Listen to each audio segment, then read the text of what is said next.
yang namanya implementasi sistem itu tidak melulu soal software atau softwarenya aplikasi. aja. Ya, Oke.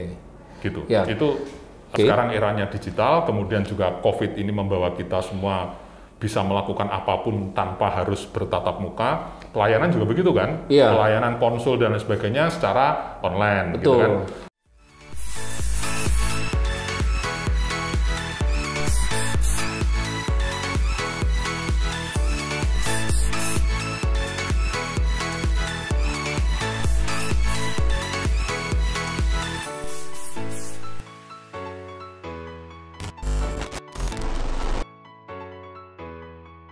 Halo Sobat Unggul semua, terima kasih sudah terus stay tune di Sobat Unggul kita, namanya Unggul Podcast Rumah Sakit Unggul Kasih Medika. Dan tentunya hari ini ada hal yang baru nih, yang kadang-kadang setiap harinya kita membahas tentang kesehatan ya, mungkin edukasi kesehatan. Tetapi satu hal yang menjadi kebanggaan kita, Rumah Sakit Unggul Kasih Medika memiliki satu IT yang luar biasa yang bisa membantu urat nadi komunikasi di Rumah Sakit Unggul Kasih Medika, sehingga pelayanan kita nggak perlu lama, nggak perlu ngantri lama, dan juga nggak perlu banyak hal yang perlu kita lakukan ya untuk bisa melayani Bapak Ibu Saudara Sobat Unggul di Rumah Sakit Unggul Kasih Medika, dan lebih baik kita lebih cepat gitu ya.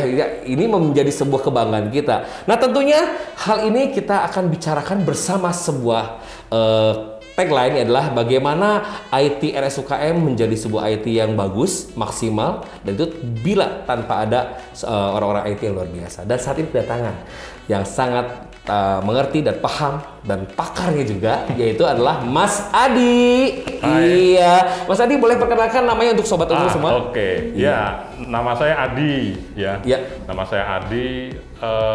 Saya selama 2 tahun ini ya terakhir membantu RSUKM, membantu Yayasan Maranatha di betul. BTKM untuk mendampingi implementasi sistem di RSUKM. Betul. Begitu. Iya. Terus apa? Jadi istilahnya dengan kehadiran Mas Adi kita di tempat ini, justru kita memperkenalkan juga nih bagaimana sih membangun rumah sakit ini dari awal dengan mekanisme khususnya dalam sistem IT yang cukup bisa memadai. Khususnya mungkin orang yang tahu mungkin tentang IT bisa tentang hospital sistemnya, mungkin dari finance sistemnya ya. Itu pasti banyak hal-hal yang memang perlu dibahas secara maksimal untuk IT-nya, bahkan mungkin ruwet buat orang yang nggak paham gitu ya. Tetapi saat ini kita mau bahas kupas tuntas dan mungkin akan sedikit kita belajar tentang IT, sedikit belajar untuk memahami bahwa rumah sakit UKM tuh sudah cukup bagus nih untuk pelayanan IT-nya nih. Nah, saat ini juga saya akan bahas tentang Undang-Undang 44 itu di tentang rumah sakit, bahwa IT sebagai penunjang yang bisa membangun sebuah komunikasi yang cukup baik dalam sebuah sistem rumah sakit. Rodanya istilahnya ada di IT, urat nadinya ada di IT. Nah, Sobat Unggul semua, kita akan bahas juga bagaimana sih implementasi IT itu terhadap rumah sakit. Kadang-kadang nggak paham Mas Adi gitu, orang taunya hanya rumah sakitnya bagus, padahal di dalamnya tuh ada IT-nya, ada sistemnya, ada komputer, ada database yang harus dikumpulkan. Nah, bagaimana kok rumah sakit bisa menerima data itu sebesar itu dan akhirnya berkembang. Nah, itu yang paling penting kita akan bahas hari ini. Nah, kira-kira kiat-kiat implementasi sistem IT seperti apa sih, Mas?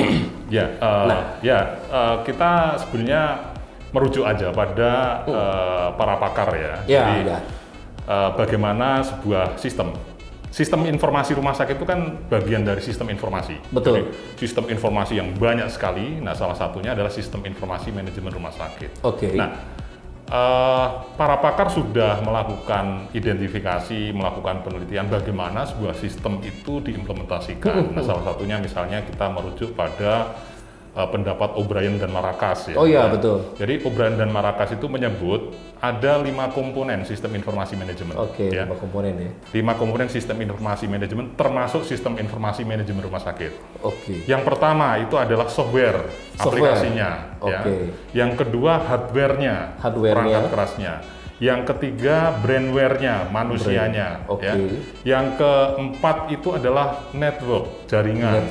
Ya, karena yang namanya sistem nggak mungkin standalone. Iya. Pasti dijalankan secara multi user ya. Nah, yang terakhir itu adalah data. Nah, di dalam memanage semua komponen ini itu ada yang namanya pengendalian sistem. Ada input, ada proses, ada output, kemudian bagaimana data yang mengalir, informasi yang mengalir itu disimpan dan dikelola. Nah, jadi kadangkala orang berpikir bahwa implementasi sistem itu melulu hanya diserahkan kepada software. Nah, iya betul. Orang tahu Jadi, wah ini software yang mahal-mahal seperti ERP ya, saya nggak nyebut merek. Banyak sekali kan ERP yang mahal-mahal itu. Wah itu bagus, berhasil diimplementasikan di sebuah perusahaan, sebuah organisasi. Aku pengen dong implementasikan itu juga supaya bisa canggih dan lain sebagainya ya. Atau bisa memang bermanfaat dengan melakukan efisiensi dan efektivitas kerja gitu ya. Tapi mereka lupa bahwa tadi yang 4 komponen itu juga perlu dikelola. Tidak hanya sekedar beli aplikasi atau beli software atau ERP tadi ya. Nah, kadangkala ini yang dilupakan sehingga dalam hal ini mungkin karena saya mungkin hampir 20 tahun ya terjun di bidang implementasi sistem, tidak hanya sistem informasi rumah sakit, tetapi ada sistem-sistem yang lain. Itu yang sering kita menghadapi semacam hambatan ya, karena mereka lupa bahwa SDM yang ada itu juga perlu dikelola. Kalau hardware saya rasa mereka paham ya, bahwa perlu ada server, perlu ada komputer dan sebagainya, itu paham. Tapi mengenai SDM dan ini ada keterkaitan dengan budaya kerjanya. Nah, menarik ya. Nah, itu juga perlu diperhatikan. Ya, jadi keseluruhan komponen itu harus dikelola dengan baik kalau mau sebuah sistem itu bisa diimplementasikan dengan baik. Nah, kalau bicara mengenai katakanlah knowledge area ya, atau area pengetahuan tentang implementasi sistem, ada beberapa lagi selain yang tadi.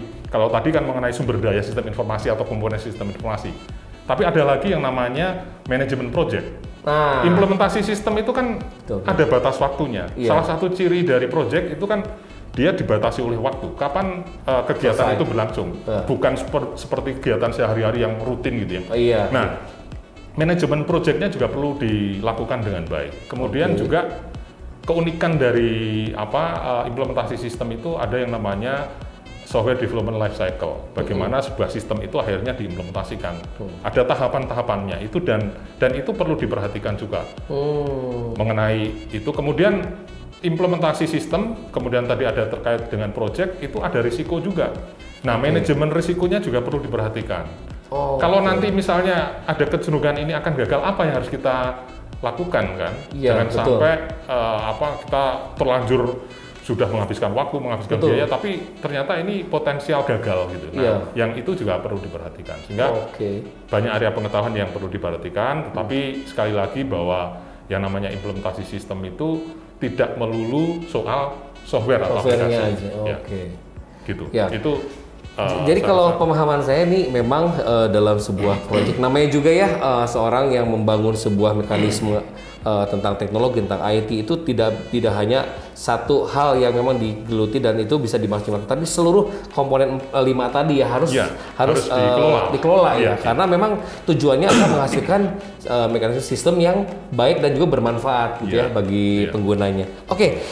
Kalau dari tadi kita bahas 5 hal tersebut, emang sebenarnya seperti apa sih Mas Adi untuk standar IT itu di rumah sakit kira-kira harus seperti apa rata-rata? Mungkin tadi ada di luar rumah sakit juga ya Mas Adi ya. Dan juga mungkin kegiatan Mas Adi juga tidak hanya dalam rumah sakit tapi ada yang lain. Nah, tapi kalau untuk rumah sakit ini harus seperti apa sih Mas Adi? Ya, sebenarnya kalau bicara mengenai standar itu tentu ada regulasi ataupun referensi yang bisa dijadikan pedoman ya. Misalnya kalau di Indonesia itu kan ada yang namanya akreditasi CARS, NARS gitu ya. Nah, sesuai dengan itu ya.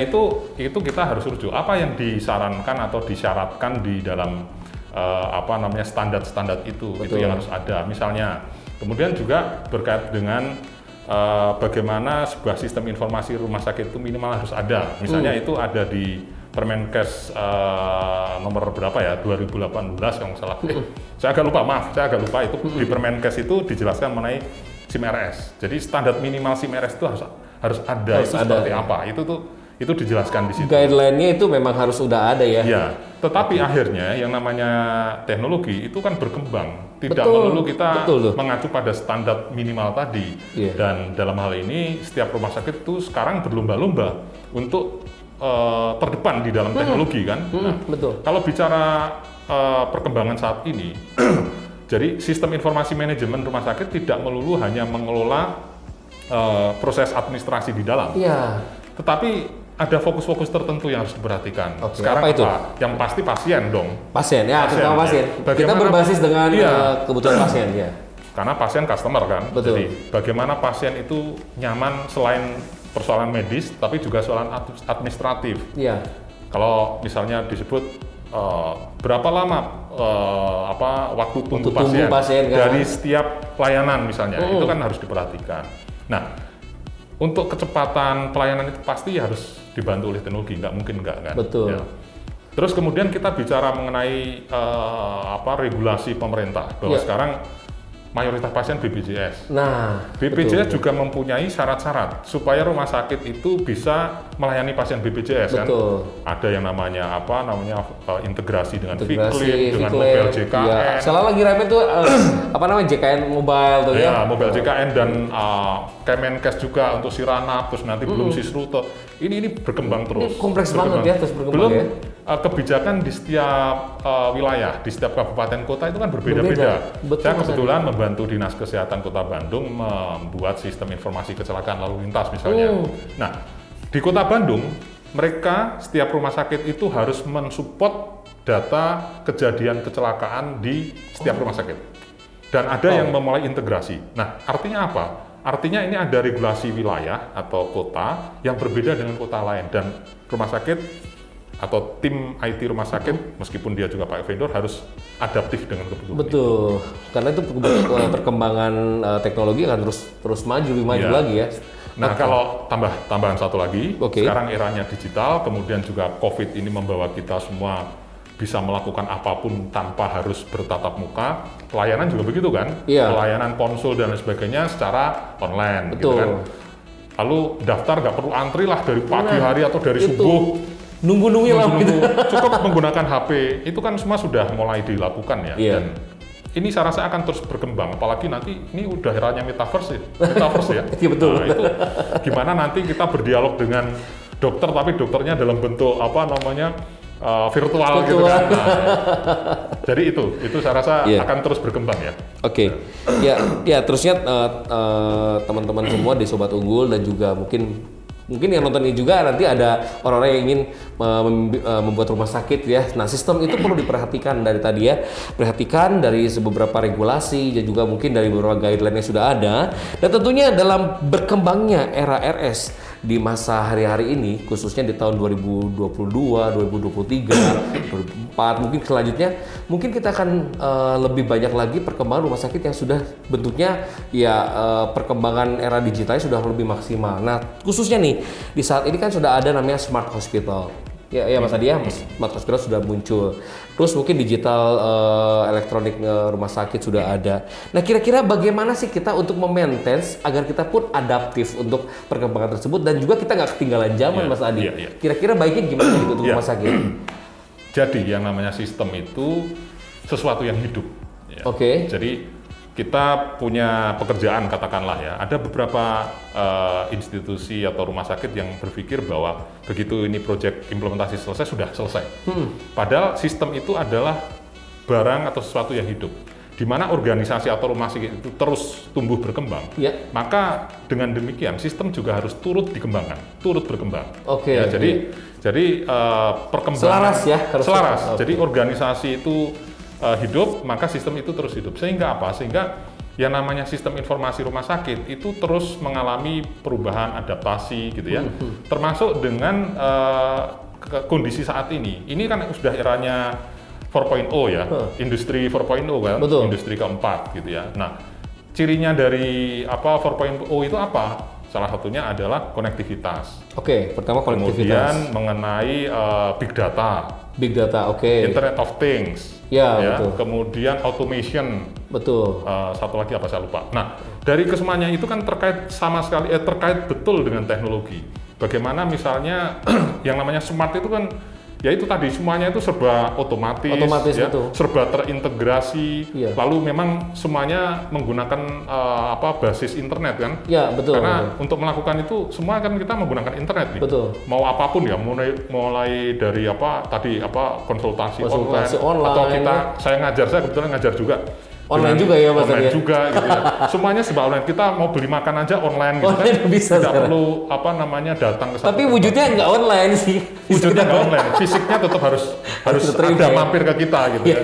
Nah, jadi kalau bicara mengenai tadi sistem informasi rumah sakit itu mau mengarah ke smart hospital itu artinya semuanya itu udah otomatis, udah menggunakan internet ya, kemudian juga mempersingkat waktu pelayanan misalnya betul. ya, terus indikator-indikator organisasi ya, kondisi organisasi bisa dengan cepat kita lihat oleh manajemen.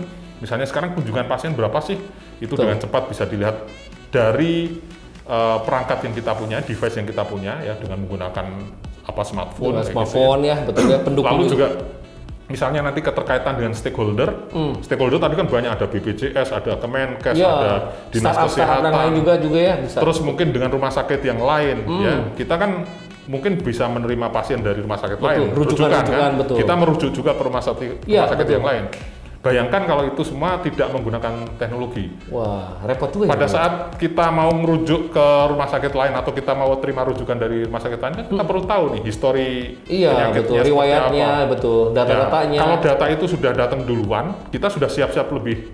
Oh ya, udah ready kan? kita nerimanya, betul. Ini harus kesini dan seterusnya. Betul. Jadi smart hospital itu ya tadi lah, cirinya mungkin ngait dengan industri 4.0 itu. Ya. Nah, kadang-kadang lucu juga sih. Ini saya punya hal pemikiran dan juga punya bayangan-bayangan yang memang akankah ke depannya rumah sakit itu istilahnya gitu ya. Saya mengandaikan saja akan kedepannya nanti kita udah pelayan online, terus pasien datang ke rumah sakit ternyata yang melayani online juga nih. Nah, misalnya kita mau operasi dengan teknik robot, gitu ya. Udah ada beberapa rumah sakit. Apakah nanti juga konsultasi bila memang dia datang ke rumah sakit tadi udah ada seperti online. Nah, regulasi ini memang perlu gitu, pemerintah juga untuk membangun regulasi. Nah, kira-kira akankah seperti itu, misalnya datang ke rumah sakit ternyata yang melayani adalah robot gitu ya. Kan menurut saya sih horor juga gitu ya kalau kayak gitu ya. Kalau sekarang udah mulai jalan, tapi akankah akan ke sana kira-kira prediksi mungkin dari Itu saya rasa menurut saya nggak akan bisa kita hindari ya. Oh, jadi gitu. regulasi itu akhirnya akan mengikuti teknologi. Teknologi. Contoh yang paling terlihat sangat ya. Misalnya taksi itu. Nah, taksi online yang sebelum ada online itu kan, betul. Regulasinya itu ditentang betul kan, karena regulasinya nggak mendukung. Tapi akhirnya karena itu sangat masif kemudian dan semuanya merasa terbantu dengan itu, baik itu manfaatnya justru banyak, manfaatnya sangat banyak ya, akhirnya regulasi mengikuti. Saya rasa kalau terkait dengan misalnya operasi jarak jauh itu sudah banyak yang melakukan kan, misalnya dokternya dari luar negeri, pasiennya di Indonesia kan banyak itu, konsultasi online udah umum. Wah, itu berarti kecepatan dalam waktu harus real time juga ya, di internet gitu ya. Istilahnya jangan sampai di sana udah gunting, di sini baru gunting. Nah, jadi infrastruktur tadi itu juga harus mendukung ya. Iya, betul. Makanya sekarang banyak perusahaan yang berlomba-lomba menyediakan infrastruktur, ya kayak Elon Musk itu. Itu betul. Bagaimana di pelosok itu nanti tanpa ada jaringan kabel, akses cepat ya, akses internetnya cepat. Saya rasa itu pasti akan terjadi. Pasti terjadi ya. Ya kita nggak bisa hindari itu ya, perkembangan zaman. Iya, tentunya dalam hal ini ya. Sobat Unggul semua, tentunya rumah sakit juga sangat kompleks gitu permasalahannya, bukan hanya masalah penunggu pasien ataupun dalam hal ini melihat bahwa pemberian obat waktu lama, tapi yang menjadi andalan kita adalah sistem ini, sistem pendukungnya. Nah, kalau sistemnya memang bisa membantu kita dan juga rumah sakit pun berkembang cepat, tentunya ini akan mengikutinya. Ya memang di dalam hal ini Indonesia masih punya regulasi-regulasi yang memang masih terbatas ya, tapi pasti akan berkembang. Tidak menutup kemungkinan untuk hal sana ya. Nah, dari Mas Adi sendiri untuk kita closing sebelum kita mengakhiri nih, kira-kira pesan Mas Adi untuk khususnya rumah sakit UKM nih dan juga untuk khusus para hadirin ataupun para sobat unggul yang saat ini mungkin punya tujuan ingin punya klinik lah atau ingin punya rumah sakit lah, apa pesannya nih Mas Adi? Kalau untuk RSUKM ini saya lihat implementasi sistemnya bagus tuh ya? Saya anggap berjalan cukup baik. Bukan saya sebagai konsultan ya, bukan. Tapi memang antara pihak vendor kemudian juga dengan tim manajemen termasuk staf itu berkomunikasi dengan sangat baik. Waktu itu oleh yayasan diminta dari rencana yang 6 bulan bisa dilakukan 3 bulan dan bisa dilakukan. Wah, keren ya, bisa dilakukan dalam waktu 3 bulan. Saya kebetulan menginisiasi apa namanya forum Hospital Information System. Jadi isinya adalah manajer-manajer IT di rumah sakit yang ada di Jawa Barat. Saya waktu itu masih IT manager. Begitu 2018 saya keluar, tapi saya masih bertahan di situ. Nah, dengan kawan-kawan IT manager itu saya sering sharing lah. Dan dari sharing itu saya mengambil kesimpulan yang dilakukan oleh RSUKM cukup baik lah dibandingkan yang lain-lain ya. Meskipun mungkin ada yang sangat oke juga ya. Tapi implementasi di RSUKM cukup baik dan perkembangan sistem informasinya juga cukup baik, adaptif ya. Jadi vendor sendiri kalau ada kebutuhan manajemen yang mendesak, tidak saklek, ya tadi juga dibahas, tidak saklek lantas tunggu dulu karena ada prioritas atau ada tiket yang sudah dikerjakan dan belum selesai. Tapi bisa istilahnya ngelonong gitu ya, karena memang itu menjadi kebutuhan organisasi dan penting, maka vendor kita akomodir dengan cepat. Jadi kalau saya lihat ini karena komunikasinya sudah baik dan apa namanya ya sekarang kan integrasi dengan BPJS, integrasi dengan Kemenkes juga sudah dilakukan, bahkan ada registrasi online dan banyak lah yang sudah dilakukan ya di RSUKM. Ini menurut saya sangat baik dibandingkan rumah sakit yang lain ya.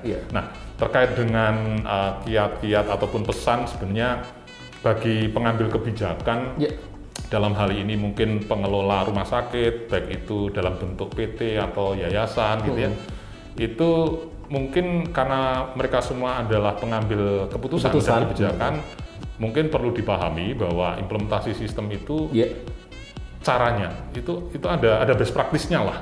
Ada best practice. Tadi yang saya sebut tadi, misalnya jangan hanya berpikir di rumah sakit lain sistem ini berhasil dilakukan. Betul. Tapi kita harus melihat kondisi internal bagaimana, SDM-nya bagaimana. Itu betul. Terkait dengan apa namanya datanya siap atau tidak ya. Lalu infrastruktur. Sehingga dengan melihat secara utuh, mereka bisa mengambil kebijakan yang benar. Tidak hanya sekedar pokoknya saya ikut-ikutan implementasi sistemnya rumah sakit lain lah, gitu ya. Itu tuh harus dilihat. Belum tentu di kita itu berhasil juga ya. Nah, kemudian juga memang ada teknik lah bagaimana cara misalnya menseleksi vendor, mengimplementasi sistem dan lain sebagainya. Itu saya rasa itu semua yang sudah cukup berpengalaman di dalam implementasi sistem banyak sekali dan bisa saja mengundang atau melibatkan mereka ya sebagai pihak yang independen. Ya, dalam hal ini saya sebagai pendamping atau konsultan berada di situ ya, di tengah-tengah, sehingga tidak hanya sekedar satu sama lain itu berdebat tapi nggak ada ujungnya, harus ada yang menengahi kayak gitu. Nah, kemudian terkait dengan ke depan ini teknologi akan terus berkembang ya. Jadi rumah sakit salah satu backbone-nya itu adalah IT kalau sekarang menurut saya. Jadi IT menjadi semacam nadi bagi proses pengelolaan rumah sakit, sehingga harus diperhatikan betul, harus menjadi salah satu prioritas di dalam pengembangannya. Itu saya rasa itu ya. Cukup luar biasa karena beliau konsultan dan pasti banyak waktu-waktu yang memang harus dikerjakan. Jadi waktu kita terbatas. Tapi nanti kita akan bisa gabung lagi ya. Kita akan komunikasi tentang hal yang lain. Karena untuk digital ini sangat banyak sekali, mungkin dalam digital aplikasi, mungkin dalam Android yang bagaimana kita bisa melakukan pendaftaran via online. Kita akan masuk dalam segmen selanjutnya, mungkin dalam waktu yang nanti akan disampaikan untuk teman-teman semua. Tunggu aja di Unggul Podcast. Baiklah, saya Yoktaf dan juga Mas Adi. Kami undur diri dan jangan lupa subscribe, like, komen semua apa yang ada di Unggul Podcast. Sampai ketemu dan God bless you. Terima kasih sudah menonton. Jangan lupa like, komen, dan subscribe channel YouTube RSUKM. Nyalakan juga tombol notifikasinya. Ting!